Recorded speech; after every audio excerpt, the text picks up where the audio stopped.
I'm Jordan. And I'm Rosanna. And on this podcast, we explore how to take life off autopilot and relentlessly pursue a life worth living together. Hello, and welcome to Season 6, Episode 9 of the Relentless Pursuit podcast, What Has COVID Done to Us? An interview with Niro Feliciano. That's right. She is really a great resource for information. We had a blast talking to her because, would you say, she's just so intelligent, so personable. Yeah, so articulate, so kind and gentle, even in the way that she talks. And you've got to love that she's a mom of four. She has her own private practice, her own podcast, has just released a new book.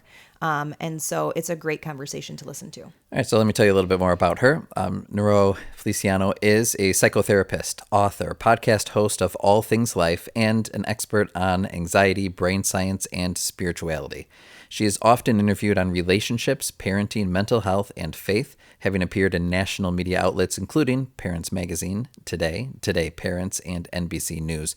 Her blog, The Good Enough Life, can be found on Psychology Today online. Feliciano has been in private practice for 16 years, treating both adults and adolescents.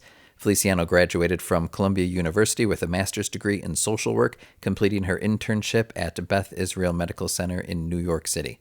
Her first book, This Book Won't Make You Happy, 8 Keys to Finding True Contentment, has just been released on April 5th, 2022, and is amazing. You'll hear us talk about it during the conversation. She's also a first-generation Sri Lankan American, and she lives with her husband, Ed, and their 4 kids in Fairfield County, Connecticut.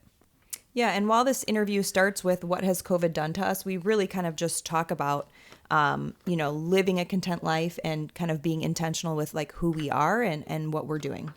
So here's some things to look forward to in our conversation. We talk about a range of just material and emotional impacts due to COVID over the last few years. We talk about how COVID impacted different people and of different ages, all in a variety of ways. The importance of acknowledging those impacts, various coping strategies that individuals and families can have, the importance of and strategies to articulate your feelings, the idea of finding contentment, prioritizing values, and plenty of highlights from her new book, This Book Will Not Make You Happy. So without further ado, grab a cup of coffee, plug in your AirPods, and enjoy the conversation. Niro, welcome to the Relentless Pursuit podcast. Thanks for joining us. Thank you for having me. So first big question, what the heck has COVID done to us? I know that's a big question. We could take that many which ways. And you're in the Northeast as well. Correct? We're near Chicago. Yeah, you're near Chicago, right?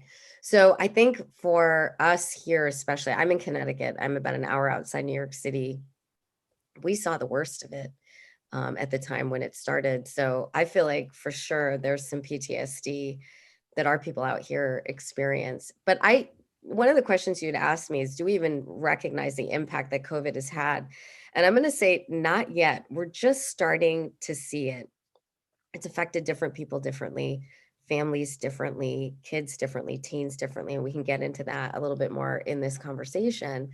But I think right now, and I don't know where you are, everyone's just kind of holding their breath. It feels like we're going back to normal, but now we're hearing reports of another variant potentially. I think for us who live in colder climates, being warm in the sun outside also provides a bit of a relief and a security that we can kind of gather and resume activities as normal.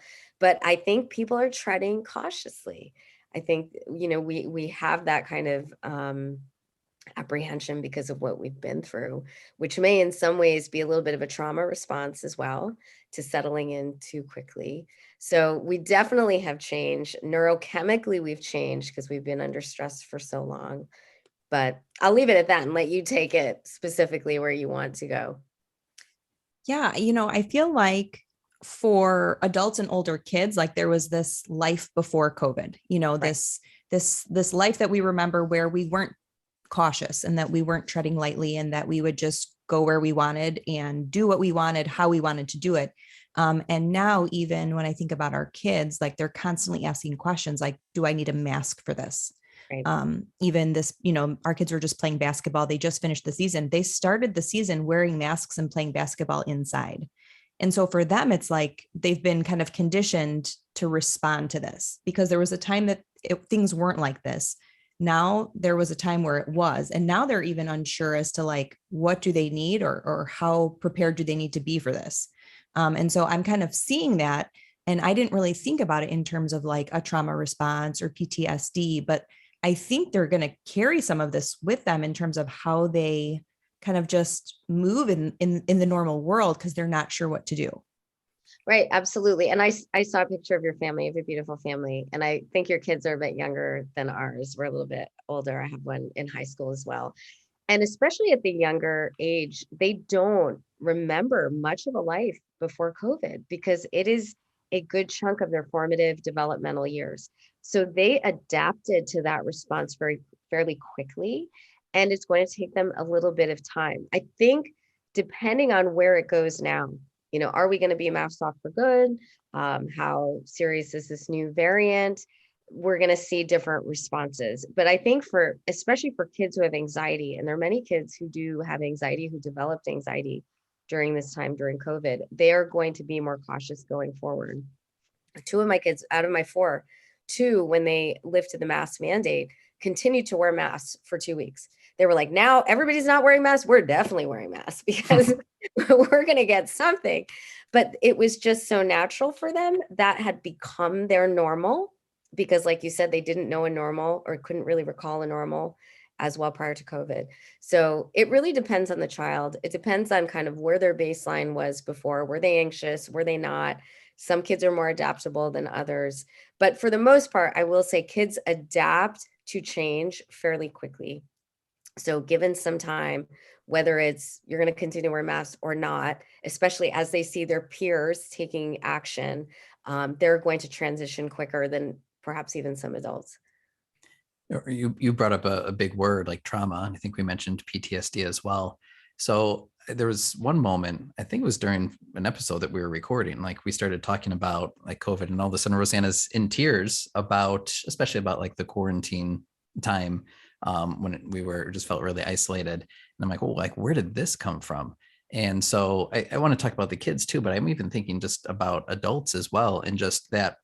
I mean, those are big words to apply to anything. So like, to what extent have you seen, or to what extent is it applicable to use words like PTSD or trauma or grief, or like, anything to the experience that we've had over the last couple of years?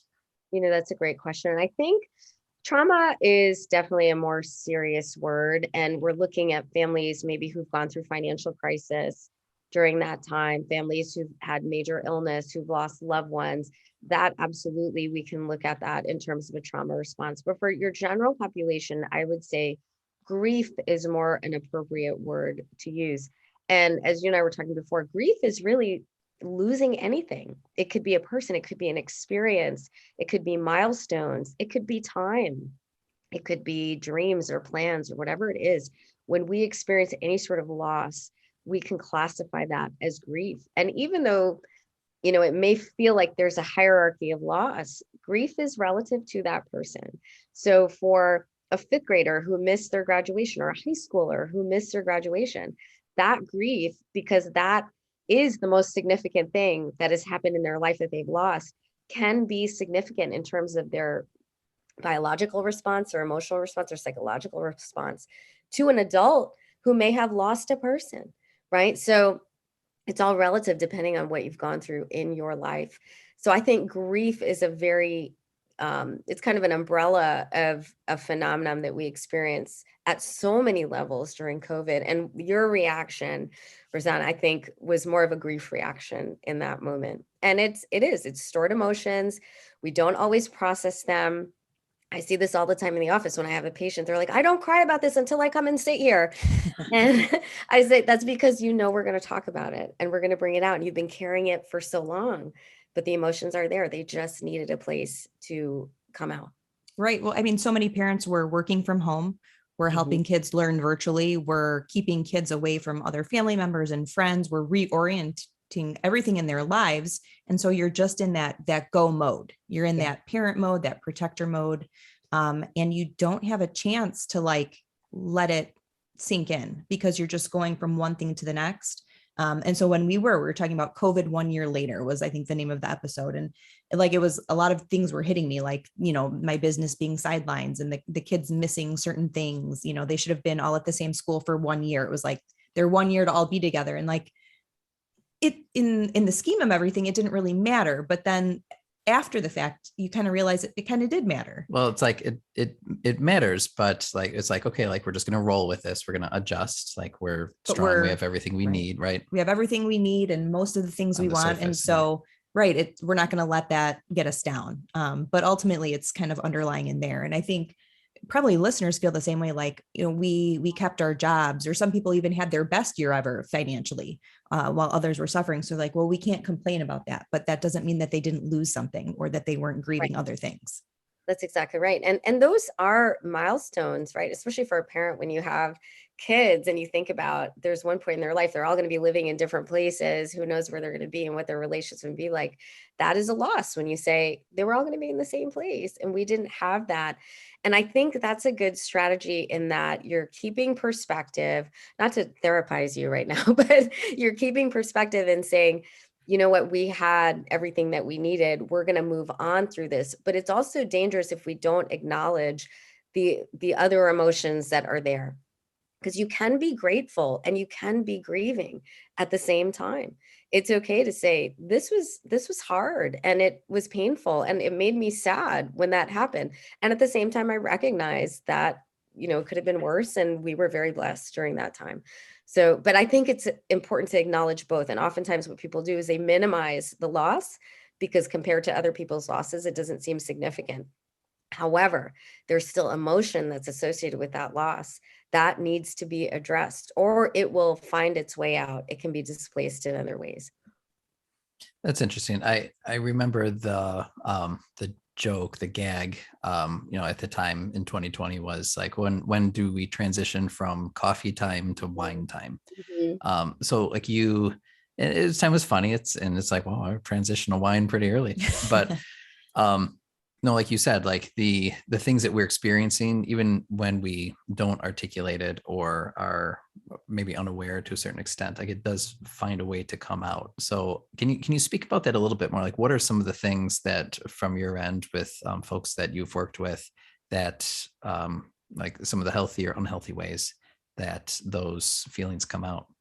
Yeah, I think an easy one is to understand that we offload pain oftentimes to the people we're closest with because our boundaries are more fluid in those places, right? So your comfort level with someone in your family is different than someone you work with. The boundaries are more rigid at work. But when they're loose or when they're more flexible, we can often take that out unknowingly on other people. And I see this all the time. If my husband and I get into an argument, all of a sudden I become really short with my kids. It's not their fault at all, but I'm frustrated. They might catch me off guard and then it gets projected onto them. And I recognize that and I own it and I apologize, which is important to do. But I think that's one way that it comes out. For some people, I think we are seeing a lot of burnout. And I think this new variant that's coming up will add that bit of uncertainty that may trigger some of these anxious feelings in people right now. And this has really been in the last week that we've had this information. So your podcast is timely. But I think the lack of motivation, and when we're looking at many of these criteria kind of in a cluster, then we're looking at different disorders. But things to begin to notice in terms of it coming out is lack of motivation, lack of enjoyment in things that you've enjoyed before, kind of an irritability or frustration. For some people, they have trouble sleeping, change in appetite. Now, these are all criteria for depression, but we can also see them on some level just when there is excessive stress or repressed emotion that we haven't kind of sorted out and named and identified. It can come out in other ways. What subtle behavior should we be looking for in our kids? Yeah, kids are, it's an interesting conversation because depending on the age, they're different things, right? And I've noticed with some kids, certainly If we have kids who are anxious, there's going to be behaviors that are more controlling in certain areas.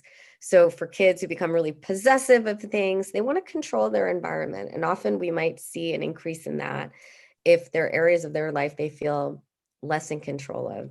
Clearly, if they're having reservations about masks or no masks, that's a conversation to have. It might be coming out that they're having trouble adjusting to that.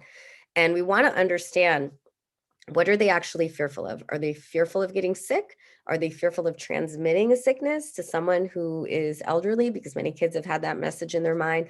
Are they actually afraid of dying? Because there are many kids who have heard stories of that, who associate COVID with death, depending on what area you live in, especially. And we want to really have clear conversations about that with our kids to understand where it's coming from. So kids, I think there are many different things to watch. And the way kids exhibit anxiety, it could be stomach aches, headaches, nightmares, scared of the dark. It can come out in different ways that's unrelated to that particular situation, but maybe more an indication there's some underlying anxiety going on. Now, the other whole question is this idea of connection with kids, because especially with teens, middle schoolers who are remote learning, who are on screens, who are on devices, the biggest thing I think we're seeing is their in-person ability to communicate has been compromised to someone. And it was getting there to begin with, just with the use of screens and how prevalent they are. Mhm. But now, especially after being disconnected, we may see kids having trouble having conversations with people in person, or even having the desire to be in person with other kids. So I think that's important to just be aware of. Some kids are not going to have any problem with this at all. But if you notice that with your kids, there's kind of an unwillingness to engage. We want to attend to that and really try to encourage them. And if it's not something you can do, seek some help to get some strategies to be able to do that for that. And I don't even think it might be fully like intentional. Because even yesterday it was like 75 here, it was sunny. And I had said to my son, like, he was like inside reading. And I had said something like, oh, why don't you, call Alex and have him come over and play baseball? And it's almost like for the longest time, they weren't able to I was like, just get outside, to go phone a friend to say like, why don't you come over? Because you couldn't do that for so long. And he was like, oh, I didn't even think about that. And it's kind of like this reteaching of some of these skills in terms of like, how do you interact with people, when, like, what's acceptable, what's not. I mean, he's in 6th grade now. So when this all started, he was in 4th grade. So that's kind of like that emergence of like independence and self. And I think he's more of just generally a homebody, but for him to like even venture out now, like he's just a little bit more timid. So I think part of it's personality, but part of it is like that retraining of like, go. Well, there's that, but it's interesting too, is you mentioned, and we had kind of seen, just because of the prevalence of screens, that there's this ongoing kind of erosion of some like typical like connection and communication skills. So I think that's just one thing to be wary of too. But like COVID exacerbated that to a pretty high extent, because now that was their form of connection. Yeah, absolutely. And, like you said, it's a retraining of skills, but also allowing them to see that they have options now, and having that be kind of at the forefront of their mind. Like you said, he didn't even think about it because that wasn't an option for so long. It was go outside and play by yourself or with your siblings or with us. But now it's like, let's go for another bike ride. Yeah. or hike or whatever it is. Right. Exactly. So to kind of present them with those options in those moments until that becomes something that's more organic for them to come up with. Yeah, because he was perfectly content reading, which is right. I'll just stay home inside where it's safe and read. Right. But you know what else had changed for us too, because especially like going back to 2020, there was there's so much downtime, right? And so we all came up with like sort of a schedule for each day, but it included like when screen time was, which was a lot more than it would have been had they been in school and could, just had other options. And that's kind of stuck to a certain extent. That it's not identical to before, because now there's a lot more options. They're a lot busier. But like, wouldn't you say like there were certain schedules or rules that kind of, snack time was another one that also stuck. But I feel like that's one thing that at least for us has been difficult to win back, is to say like, I know that this is what we had done for like almost a year. but now let's wean ourselves off of as much screen time as we had. It's really hard. And I think that's why people haven't done it, because there's also resistance from the kids when you try and do that. And that is going to be kind of a tough line to draw with kids, especially as they get older and they've been used to this. The one thing that has been in our favor is that activities are opened up, sports are opened up. So that's going to naturally consume more of their time. But if your kids do not have those things, then it is important to kind of monitor how much screen time are they having on a daily basis. And again, present them or come up with options with them to say, what are other things that we can do? Now, we're not in COVID, and there are going to be times where this is okay, but ultimately it's not the best thing for you.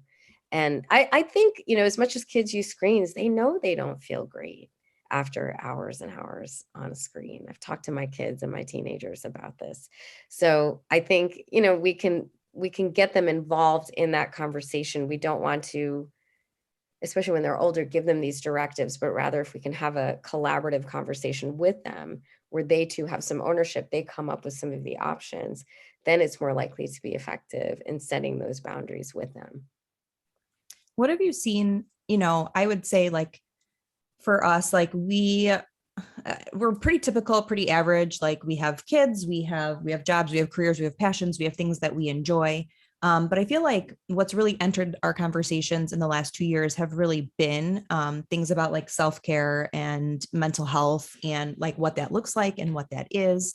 What have you seen that, like, on your end, that like more people are paying attention to like how they feel and trying to like put in their own words like what they need in terms of like advocating for themselves, and in order to kind of balance and juggle all the roles that parents play? Like, are you seeing more of that on your end, that it's becoming more a part of the conversation? I think it's more accepted in that conversation. I think for a while, parents felt like they felt guilty to take that time to take care of themselves. But now I don't see that. But as the world has opened up, I do see us going back to that crazy, hectic pace that we run, especially when you have children. This is what I wrote the book about. And there is less time for self-care. So, we're too busy kind of just doing life, working through our goals, getting kids from place to place, feeding them, and then trying to parent them on the side. Unless people are really intentional, especially families, that self-care is not going to happen. But I do think there's become a greater awareness just around mental health issues and how serious they can be. And I hope, especially for parents, they understand that they're modeling what health looks like for their kids, what mental health looks like. So it is so important that we take care of our own, because we're teaching them what that looks like for themselves in terms of instilling habits in them, health habits.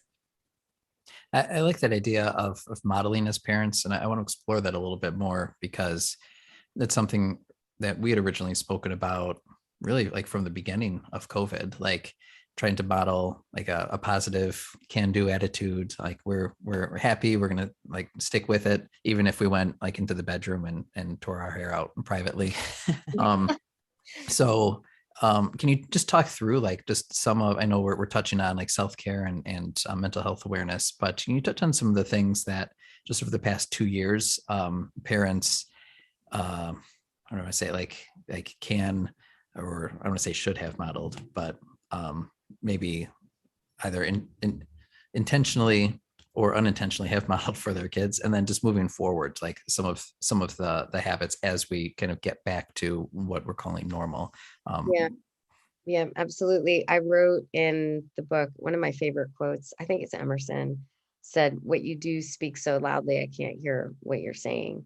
And it's true. Kids internalize what they see, and they have a very sensitive BS meter if what we're saying and what they're seeing doesn't align.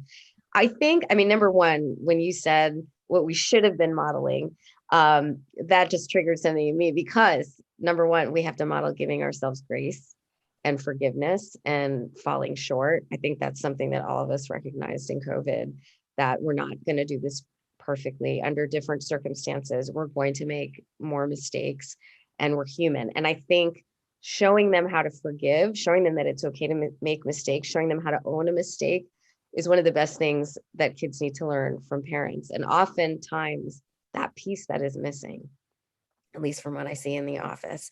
But stress management is big. How do we handle anger? How do we handle stress? Those types of things.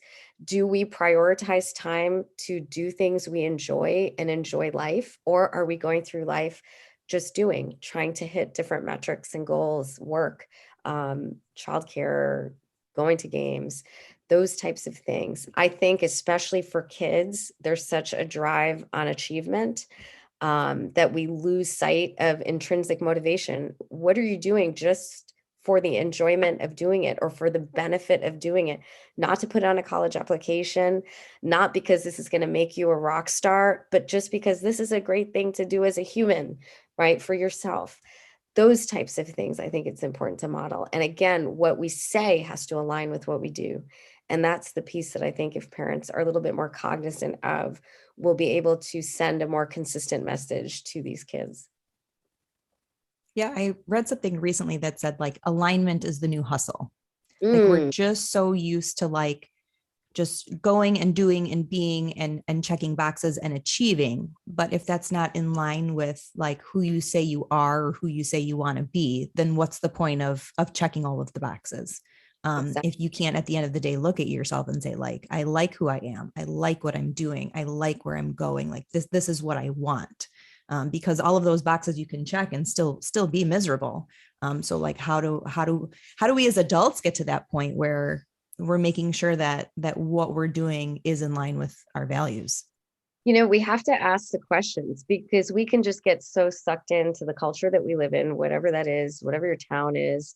Everybody does this. This is the right thing to do. So we're going to do it until we ask, all right, what do I really want? What do I want out of this? What are the things that make me feel calm, peaceful, fulfilled in my life? And am I spending time in those areas? Then we can step out of that cycle and start to think for ourselves. But oftentimes we never ask that question.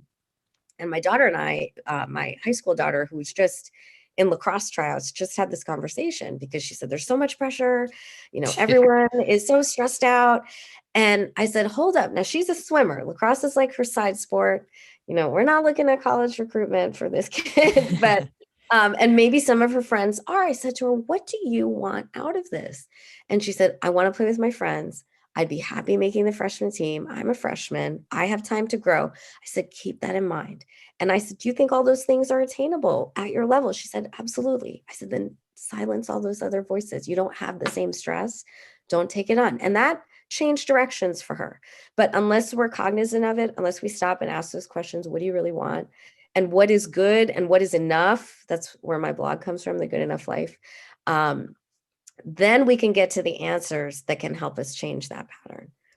Well, and I think during COVID, like those were some of the questions we were asking and we felt good. But now that things are starting to move kind of back to where they were, it kind of brings up that question. Like we're so in a rush to get back to what was.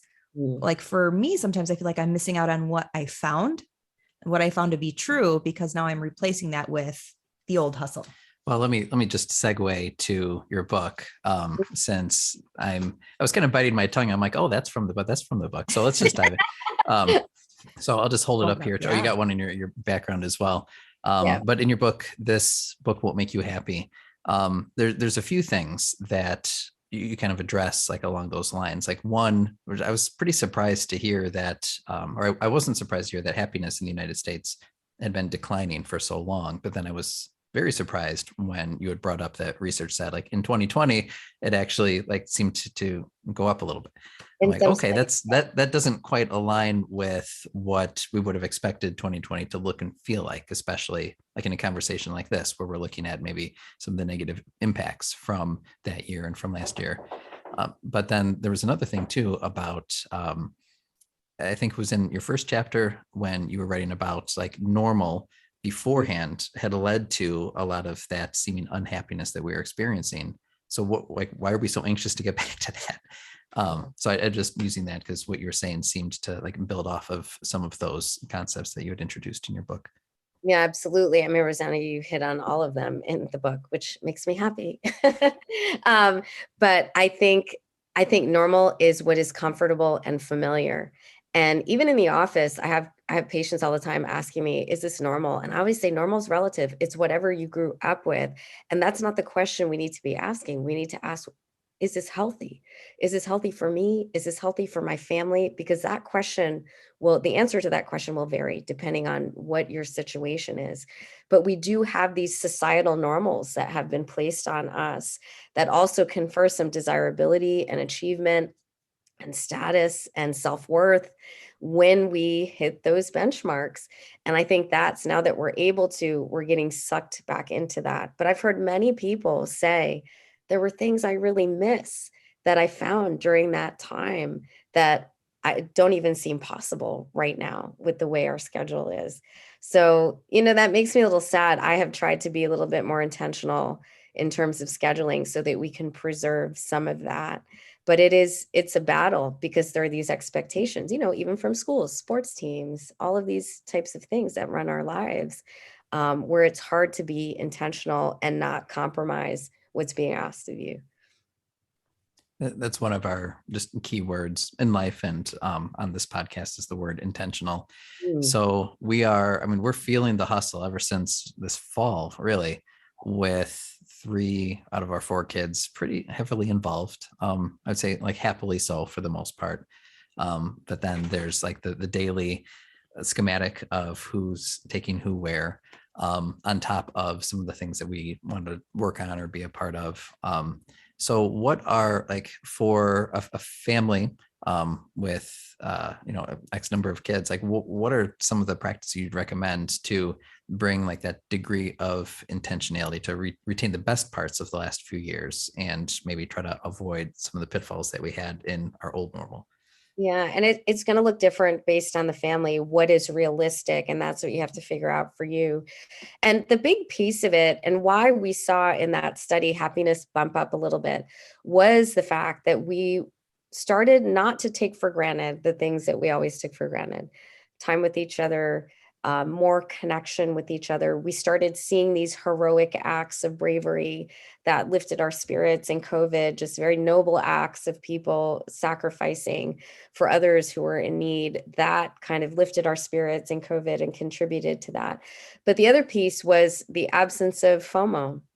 No one was going on trips that we were seeing on social media. We're feeling bad about our life.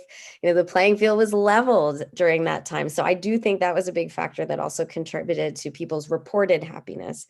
Now that, it's a complex, happiness is complex, right? Socioeconomic and support from your society and government and all of those things. So we're looking at a snapshot. But going back to your question, one of the things we've said, we're a family of 4, all my kids play sports. We're going to try and designate time in our week that is family time. So that might mean we don't go out as a couple, several nights a week. I mean, we're lucky if we do one, but one night family time. Now I have a high schooler and I've told her in advance, I will plan that family time around your schedule because I know they live and die by that.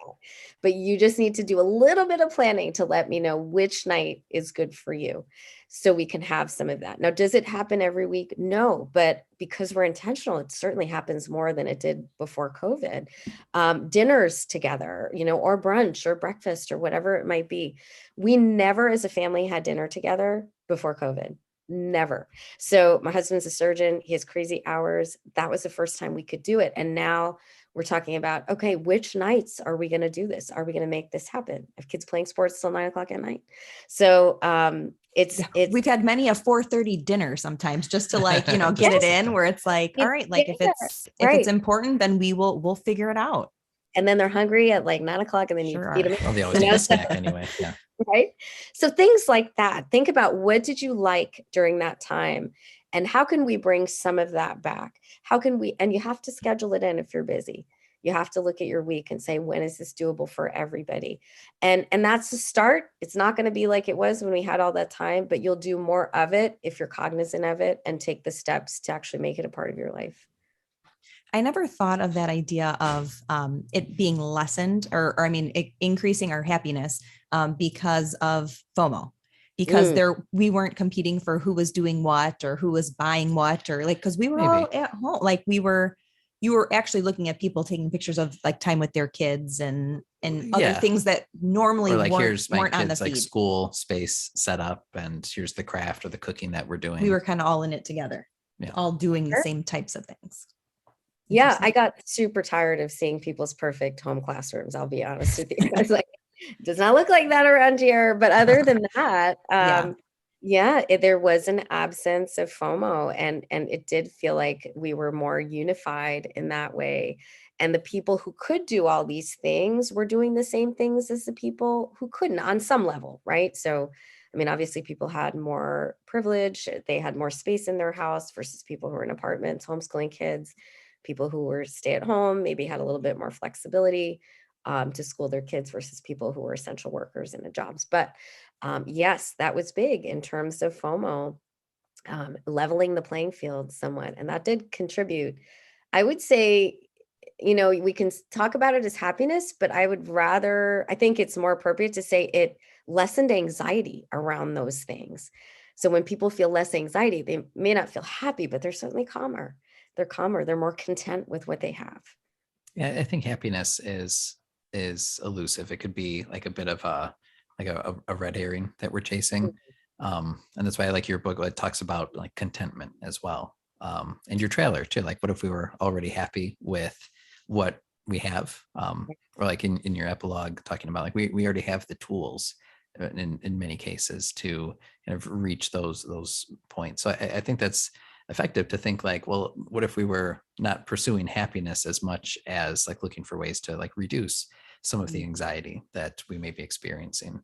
Kind of going off of that. Oh, sorry. It's more doable for most people, because if you're stressed, if you're anxious, if you're depressed, some people can't even access that idea of happiness. When I'm working with a patient who's anxious and depressed and I talk about gratitude practices, they're like, grateful, so I have to say, okay, what doesn't suck right now, and then they can come up with something, right? So we have to look at what's attainable depending on where someone's at in their life. But I think, like you said, contentment, what would lower your anxiety, what could help you feel more purpose in your life, those things are attainable, and then they can get us to a place where we're feeling something closer to happy. That's definitely an intentional practice. And so unless you are sitting down and actually thinking through some of those ideas, it might be hard to get to that place. Because I've said, like, we've seen people who have, sometimes we equate happiness or contentment with material things. Yeah. And so we get lost in that so many times. So we said, like, we've seen people who have more than us that don't seem any more content or any more happy.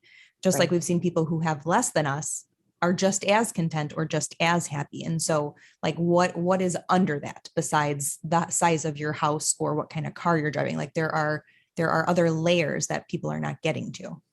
That's right. And, I wrote about that quite a bit in the book, just because that cycle of wanting more doesn't end. And actually, neurobiologically, we are wired to want more of whatever we tend to focus on that is gratifying. So if you are in this kind of privileged society and say you have the big house and the car, there are always people who have more than you, right? I mean, for the most part, there are. So there's always more to aspire to if you're getting your sense of happiness and value and worth from those things, until you're intentional and say, okay, you know what, this is enough. Or even, what is this more actually costing me?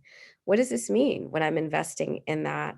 Or doing the 10th renovation on my house, which is consuming my time and my energy that could be going towards other things, just because I can do that, right? What is it actually costing me?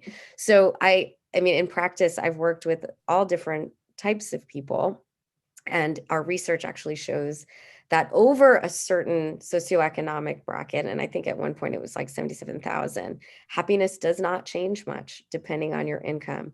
I will say people who spend their money on experiences rather than things, that's a caveat. They do enjoy those experiences because they foster connection, but you don't need a ton of money to have meaningful connection with the people who are important to you. There are things everyone can do, or a lot of people can do, I should say. Yeah. Yeah, I have to say, I felt a little called out, or a lot called out by certain moments in the book because, like even the name of the podcast is Relentless Pursuit. It's like Mm, this idea of always like chasing after, it's not materials, but after like growth, after experiences, various definitions of success, and not kind of settling. yeah.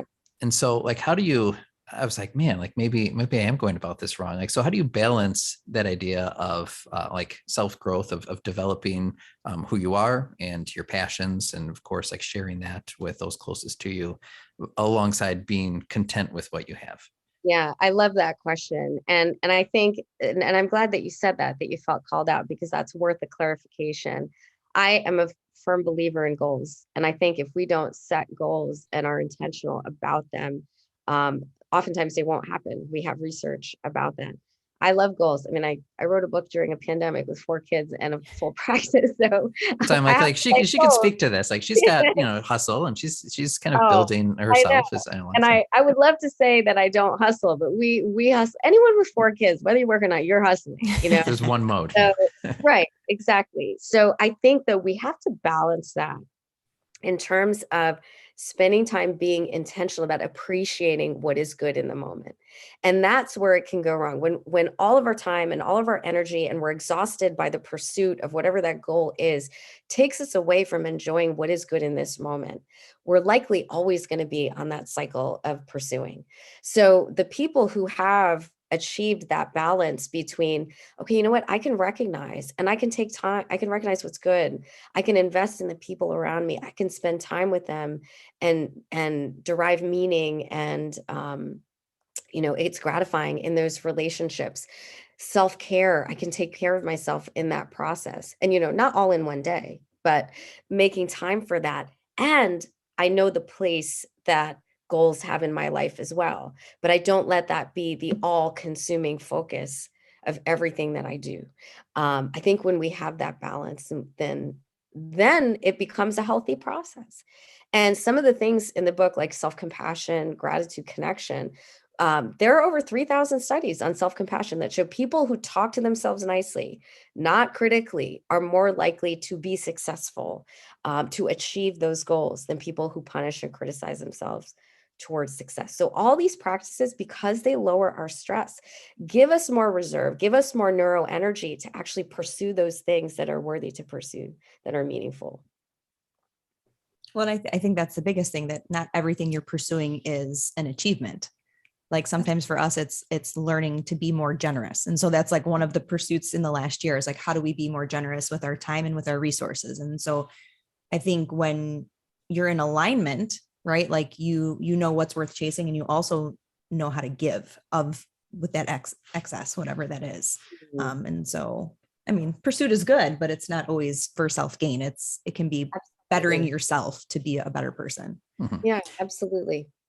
There's one practice that you share a lot of practices. One that I'm thinking of in particular from the book was, it seemed like a self-assessment. You had listed some of your values, but then you also listed how you were actually spending your time. Mm, Can you walk us through that practice, and yeah. like what you got out of it, or what, like how you would recommend people going about that? Yeah, I love that one, because it's kind of a clear image of, okay, let me see how my life lines up with my values. And oftentimes, when the way that we spend our time, our schedules align with the things that are most important to us, is when we feel that sense of contentment and peace. It's when that is out of balance that we've experienced what I think is cognitive dissonance, that feeling like something is not right in terms of how I view myself and what's important to me and what I'm actually seeing. So what I had done was I made a list of the most important areas of my life, and top husband, family, my faith, and other things came after that.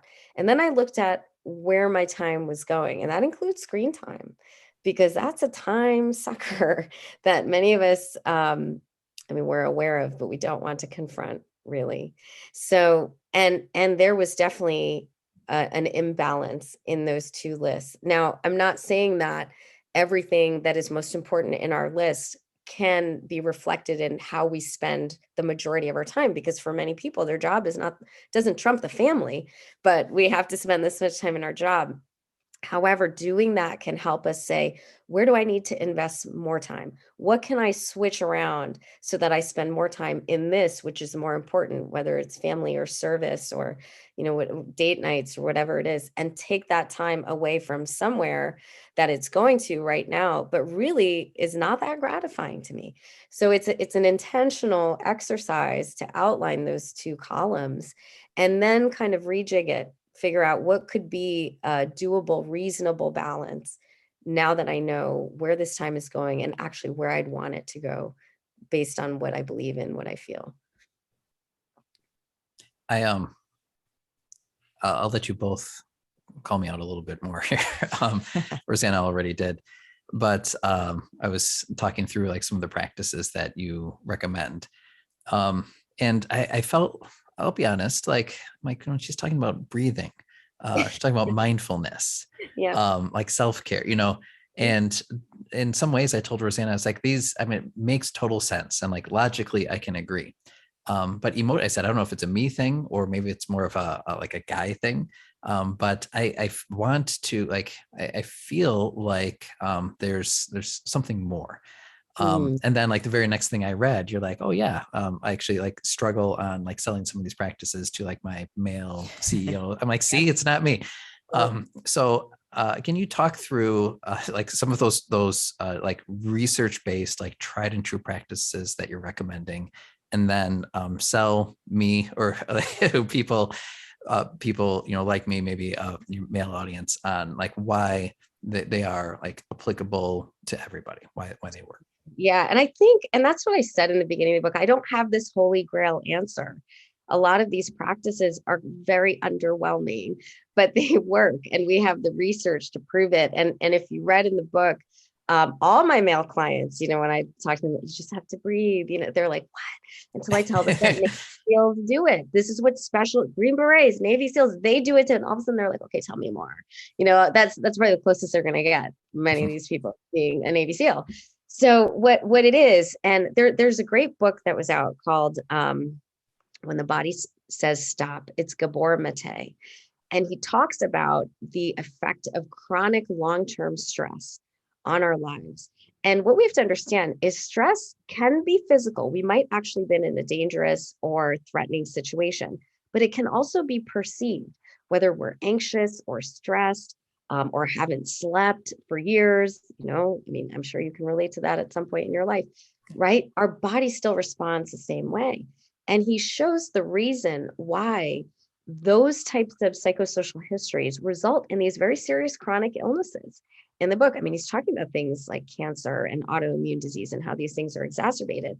And what we know about stress is that, one, our biggest stress hormone is cortisol and adrenaline. And the mechanism that produces cortisol is called the HPA axis, the hypothalamic pituitary adrenal axis. When cortisol is high, that axis gets shut off, like a faucet getting shut off, right? Because we want to bring that level down. But that axis also regulates many immune functions in our bodies. So when we're trying to bring down the cortisol because our body wants to stay balanced, it is compromising different immune functions in our body that are really essential for longevity. So in that sense, we're looking for practices that can regulate that in our body. And that is not gender specific. We have been socialized to think that breathing, you got to do in yoga pants, Lululemons, whatever. But no, this is something that I've had people with terrible anxiety start doing regularly, and they cannot believe the difference that breathing correctly, how it will affect your body. And what happens is it will trigger a neurobiological response. When we breathe slowly with a longer exhale, it stimulates the vagus nerve, which takes you right out of that fight or flight moment where all the cortisol, adrenaline are being produced. So if you think about someone with anxiety, we're thinking about that fight or flight button being constantly pressed down. This is one thing that we can do no matter where we are. I can do this having a conversation with you right now and no one would know. The Apple Watch, actually, if for people who have the Apple Watch, that breathe cycle is actually a longer exhale designed to do the same thing. It can work in 60 seconds. So they're not, again, these amazingly astounding practices. We all know that this can help. It's just a matter of being intentional about doing them. And for guys, if Navy SEALs can do it, it's good enough for you. Like, it's good enough. I think Right? if the advice was like, you need to go like climb a mountain, I'd be like, oh yeah, I'm all over that. I gotta go. Well, But it's that like, is great too. That's great too. But not everybody has the time to go climb a mountain or the ability, right? Because that could be a great stress release. I mean, we talk about exercise and outdoor activity and how that modulates neurohormones. Absolutely. Exercise is the one thing I tell all my clients. We don't know if medication is going to work for everybody the same, but exercise, we have studies to know that they do. So yeah, go climb the mountain if you're anxious. I think that's a great way to channel that adrenaline. Well, this is the guy who still cannot do the Shavasana after like 2 years of yoga. He's like, nope, I'm done. Like, I have more important things to do. So that's why I give him a hard time. I said, no one says you have to do it for 40 minutes. It feels just like there 2 needs minutes, to be something clear more. your mind and Yeah. breathe through it. So the meditation apps can be helpful. And really what our research shows is even 8 minutes a day of relaxation breathing after 8 weeks can trigger those neurochemical changes to become less reactive. So you actually don't need as much as people think. You don't have to be an expert in Shavasana. You can get the benefits of these things in something that's more doable for the schedule and the pace that you have. I did start trying to exercise the Shavasana muscle, but usually it would be at like the end of the yoga session. By then, like the kids are awake and they're like, "Hey, Dad," so cut that short a little bit. But I don't disagree. And I think just personally, it's great to read texts like this that say like trust, like this works, just do it, and that's reassuring. Yeah, and it takes some practice for it to feel organic. But I think when you get to the point where you can kind of let go of the counts, and really what it's training your brain to do is be present in the moment, pay attention to the sensations that are going on within your body as you're breathing. So if you're talking about how do we cultivate that balance between being driven for goals and appreciation with what we have now, that's where mindfulness comes in. It actually trains your brain when you want to be present to be able to be present, because oftentimes we can't shut it off. And I've talked about this before on the podcast. I have the 5-minute journal, which has been a huge game changer for me, which I did. Well, is that the gratitude? Yeah. Where it's, I did it every day for months. And I've kind of, now that things are back to normal, have fallen off where I see there's like once a week I'm doing it, or there's like been weeks where I haven't done it at all. But yeah, like just the practice of listing 3 things you're grateful for, 3 things that would make your day great, and 1 positive affirmation about yourself. Great. And it does, like, I have to sit there and I have to think about it and I have to be intentional with it. But a lot of times it's like, when I feel like I put that stuff out there, it comes back tenfold. It does. And there's a spot for that. Like, what did you write down this morning, and what resulted from it, and just the whole mindset is just a big shift of like what your day can bring you. It's a big shift. And one thing just about gratitude, when you are attuned, when you're going back to your journal, you're going to be thinking about those things. Even throughout your day, you're going to be noticing those things because you have that accountability to go back and write it. But the other thing is, when we recall those events that made us feel good, that we're grateful for, our brain can't really tell the difference between what has happened in the past and what we're recalling in the present. So we then experience a new surge of those neurochemicals that make us feel good. Interesting. So the mindset shift is very powerful. I mean, it happens at the neurochemical level when we're recalling those experiences, especially if you recall them in detail, which is what we tend to do when we're writing in a journal. Our body experiences it again. So it is powerful in directing then the course of your day, because you're starting from a place of more positivity and neurochemically a happier place. Right. So I know we've referenced various elements of your book, but give us just an overview, give our audience an overview of just what was your motivation? What do they have to look forward to once they crack it open? Yeah. So this book, it came at a time that was really unexpected, because I had written a proposal in end of 2018, beginning of 2019, but I tabled it to do my podcast. And then it kind of, found its way to me. I had someone approach me about writing a book, and what it is about, it's all the reasons, the things that I've seen in practice over 17 years that prevent us from feeling happy. And we've talked about many of them on this podcast, the stress of our life, the busyness, FOMO, the expectations that are placed on us in society, the fact that we don't have time to do these things that actually cultivate contentment and help us to appreciate what we have. So the book talks a lot about that. The beginning, there's a big emphasis on social media and the impact that's had on us and our kids. And it's really profound when you look at the studies and break it down. And then I describe 8 different practices that have been researched, that have been proven to make people feel more connected, peaceful, successful, and have a sense of purpose in terms of their life and really contentment.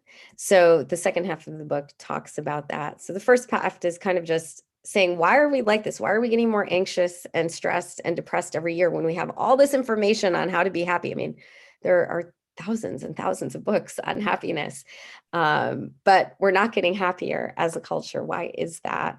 And then some tools as to how we can begin the process to really honestly feel like we get our life back, because I think many of us feel like it's running for us. Nice. And if anyone listening was interested in finding your book, where can they go? So at really anywhere, Amazon, Barnes and Noble, Target, indie booksellers, you can get it anywhere online. And even though the release date isn't until April 5th, it started shipping out a month early, which we're all And so we were happy. We were like, oh, we'll pre-order this. And then all of a sudden it showed up. I'm like, all right. Oh, I appreciate that. Thank you. And I'm glad that you got it. So they can get it in any of those places. And I'm actually glad that he read it, because this is not like his typical genre, anything like kind of up this alley of kind of like looking, I not that it's self-help, but kind of like he kind of steers clear from. He like picked it up. He read like the first 2 chapters and he like dove straight in and just whipped through it. And so I think that's good. Like this is a book that I would normally pick up that he wouldn't. And he's been raving about it all week. And so I think that speaks volumes to your work and how accessible you are and how accessible you make the information.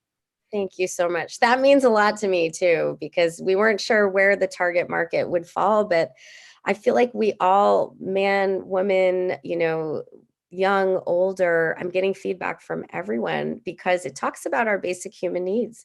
We want to feel loved. We want to feel like we have a place that we belong. We want to be able to feel connected to our life. And that is universal. That's not gender specific. So normally, yes, self-help books tend to be bought by women, but I think that's why this title was chosen, because it kind of stands out that it's not really self-helpy as much as some of the others. And I'm glad. That means a lot to me that you connect. It's just some rock solid content that everybody needs to hear. So if anybody wanted to find you or learn more about or from you, where can they go?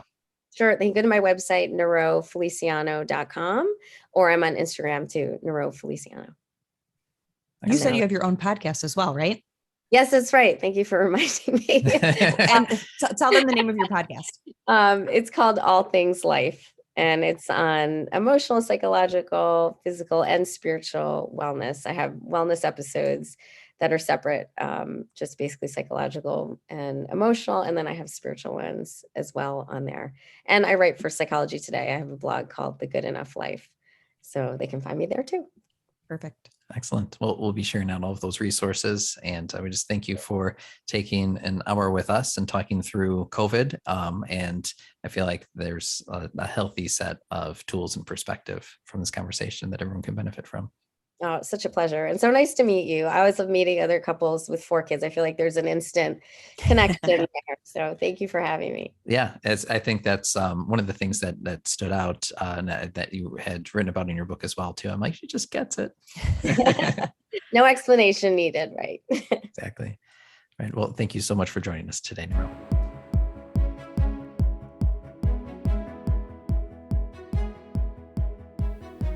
Well, we hope you enjoyed that conversation with Niro.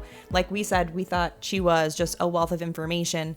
And I know we jotted down a bunch of notes because there were things that kind of she brought up that kind of just make us think like, wow, we really need to kind of invest a little bit kind of more time and effort into acknowledging some of these issues that have come up. Yeah, I like that we get to record these conversations, because then you and I have a great time during the actual conversation, scribble a bunch of notes, but then can just re-listen to it as many times as we want to really harvest as much wisdom as possible. So there were a number of takeaways, and there are a few that we'll just talk through quickly here. One of the first things that stood out to us was that everyone has been impacted, but the degree and type of impact is different. Yeah. And, there was a lot in the conversation about grief and loss, kind of acknowledging the fact that we all have gone through some sort of grief with this. It's not just losing a person who was ill or someone who contracted COVID and passed away, but there's loss in milestones. There's loss in happy moments. One thing that we didn't talk about during the conversation, but we had talked about with her on our call last week when we were getting to know each other, was a lot of loss in relationships and friendships with people just because of how different people reacted. And so just kind of taking the time to kind of think through those things kind of really makes a big difference. Yeah. And also the idea of giving grace to yourself with like what you're feeling or what you may need, and with one another as well. Right. Because we talked about how we had everything that we needed and we were pretty okay. But that doesn't mean that we're actually okay. Yeah. And so going along with that too, just the importance as a family of talking through emotions, talking through needs and expectations, and of course doing that with your significant other, but even doing it with your kids too. Yeah, I mean, just kind of even looking for kind of like red flags that lets us know that they're still being impacted by how vastly different life had been for a while. And just kind of recognizing those things and talking through their feelings, their emotions, and even how they're acting after. Yeah. And so, yeah, you almost need to have your antenna up, like for yourself, but also like just for the people around you.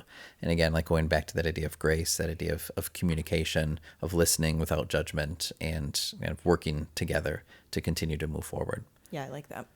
But speaking of moving forward, one thing that we brought up in our conversation and also is hit really well in her book is this idea of finding contentment, but also like how do we say it? Like the normal that we had pre-COVID was in many ways not that healthy for us as a culture.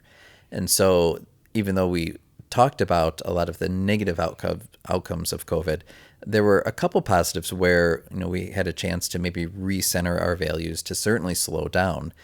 So now that we're getting back to normal, what was so great about the old normal that we're going to try to revive?